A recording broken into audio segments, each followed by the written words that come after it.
Xoş gördük Vaqif bəy. Əvvəlcə oyunla bağlı fikirləriniz maraqlıdır. Ne diyeyim, gergin oyun geçti. Bence maraqlı oyun geçti. Her iki hisse çok maraqlı oldu. Bence azərkeşlər üçün. Amma məşqçilər üçün gərgin keçdi.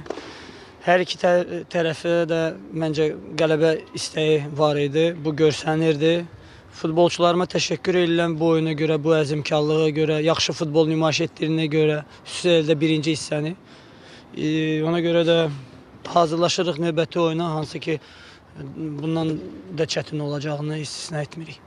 Özünüz də qeyd etdiniz, birinci hissə sanki daha yaxşı, daha rahat keçdi Sumqayıt üçün. Daha rahat, yaxşı yox, daha yaxşı keçdi. Daha deyə bilmərik. Yəni birinci hissəni daha çox üstünlüyümüz bizdə idi. Yaxşı futbol oynayırdıq. İkinci hissə əlbəttə ki biz bunu dərk edirdik. Bu Neftçi komandasıdır. Ona görə də bu təzyiq də olacaqdı. Ona görə yaxşı komandaya qarşı mübarizə aparırdıq. Biz bunu bilirdik. Komandada yaxşı futbolçulara malik olan, ustalıq səviyyəsi yaxşı olan malik komanda Neftçi komandası var.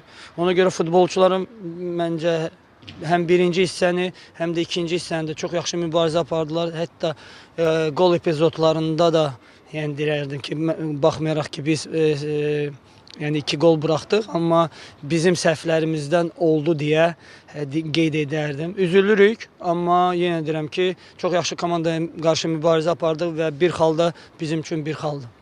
O məsələ ilə gəlmək istəyirəm ki, yəni müqayisə edəndə birinci hissə daha yaxşı, daha rahat keçmişdi Sumqayıt üçün. İkinci hissədə fərdi səhvlər sanki çox idi.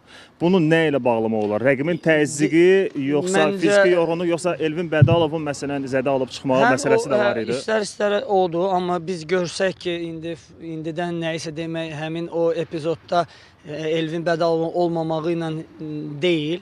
Sırf yəni ortada top itirdi və ondan sonra qapıçı çıxmadı. İkinci topda da yəni cınaqdan bu normaldır. Bu futbol epizodlardır, gol imkanlarıdır.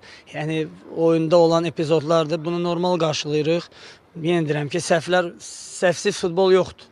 Kimsə səhv eləməlidir. O da bugünkü gündə biz öz-özümüz səhv oldu. Yenə deyirəm, yaxşı komandaya qarşı o səhvləri elədik. Təzyiq var idi əlbəttə ki. Həm də ki, yenə deyirəm ki, Neftçi hər zamanki Neftçidir. Ona görə də onlara qarşı bilirdik ki, bu bizi gözləyəcək. Çox sağ olun.